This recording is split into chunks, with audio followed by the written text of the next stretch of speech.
Hello and welcome to bikesrepublic.com. Today we brought these two bikes here together to see whether spending 150,000 ringgit on two wheels is actually too much. The KTM 1290 Super Duke GT costs a little over 125,000 ringgit. We've been riding it all day today, definitely worth the money. The Ducati XDiavel costs about 149,000 ringgit. It's a lot of money, but with this much style and such a fantastic engine, definitely worth the money as well.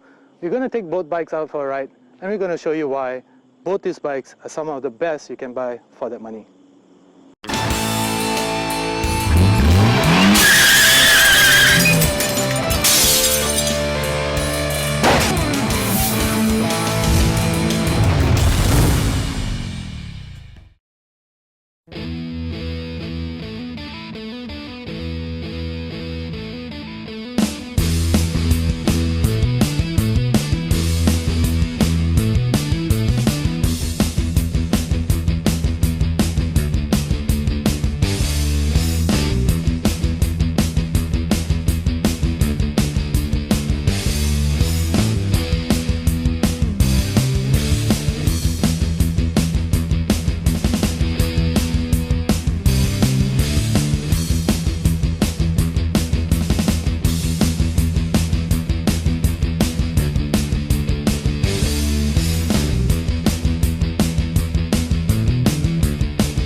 Whoa, what a bike!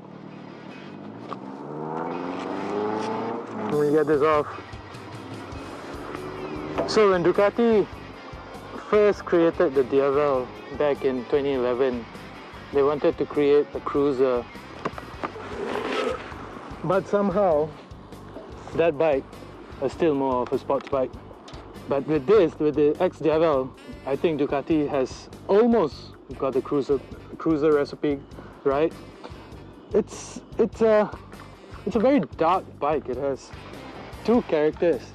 One part of it is a sports bike and the other part to it is a cruiser. So what's different from the Diavel is that it's slightly longer.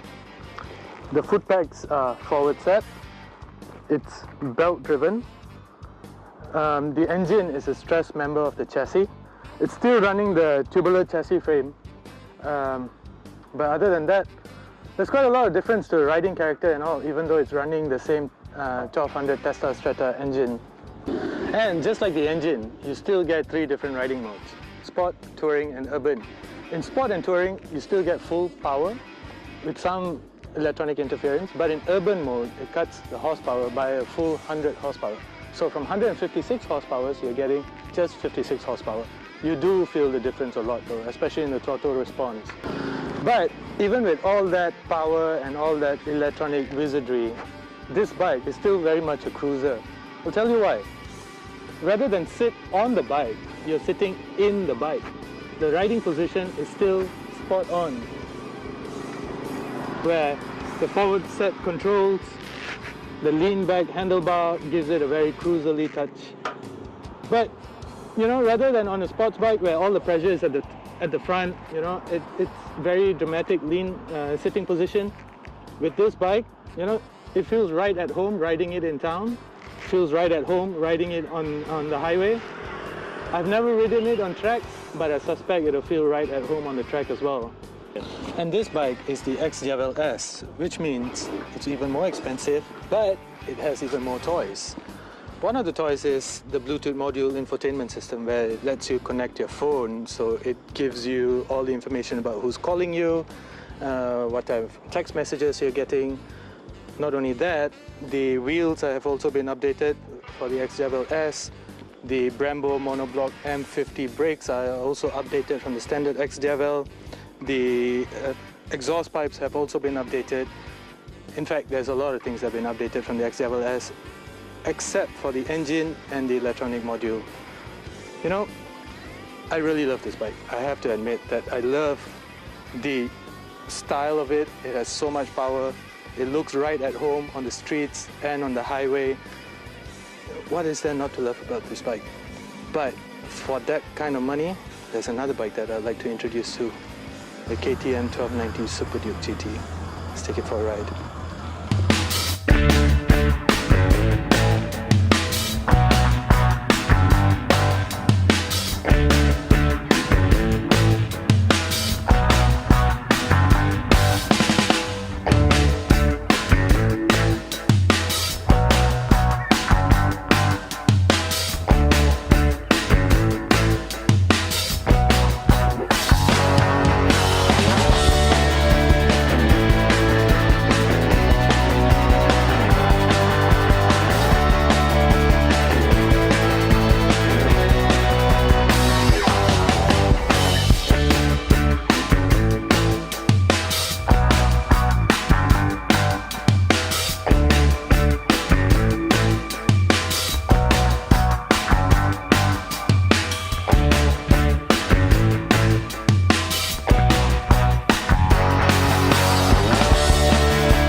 Whoa! Whew. I always knew there's a reason why they call this bike the Missile, and now I completely understand. So this is the KTM 1290 Super Duke GT. It's powered by a 1301cc engine. It produces 173 horsepower, 144 Newton meters of torque, and it just weighs slightly above 220 kgs. Fully fueled and ready to ride. If you understand numbers, you'd understand that that is a lot. And this bike is also KTM's first attempt at creating a sports cruiser. And for a first attempt, they've done a really good job. Firstly, the sitting position is, it's still very much of a tourer, but it reminds me of more of a supermoto kind of sitting position as well. We know KTM creates some really good dirt bikes, some really nice supermoto bikes. So perhaps that's where they got the inspiration from. The sitting position is upright, but for a sports cruiser, let me just put my helmet down. I need to point it out that this screen over here doesn't do a very good job at about above 130 kilometers per hour. It doesn't really do a good job. You still feel your helmet buffeting. So any speed above that, this is the position you want to take. So for a bike that costs above 125,000 ringgit, I guess you could just change the screen. The side mirrors are also not functional above 120 kilometers, but yeah, other than that, it's a perfectly nice sports touring machine. So it's still a beautiful, beautiful machine. Like most bikes in its category today, it has riding modes as well, 3 different riding modes. We all know what they do. They give you more power, lesser power, more traction control, lesser traction control, more ABS, less ABS, whatever. But it also has semi-active suspension at the front and at the back. What this means is it gets harder at the press of a button, it gets softer at the press of a button. If you're taking a passenger, you can choose to tune the suspension accordingly to carry extra weight from the passenger, of course. Other than that though, It has one of the easiest cruise control systems in the market that I know of. But those brakes, I have to say those brakes are also some of the best in the business. For 125,000 ringgit, I think this bike is one of the best bikes in the market right now. You could buy a sports cruiser. Perhaps the S1000 XR from BMW can hold the wheel to it.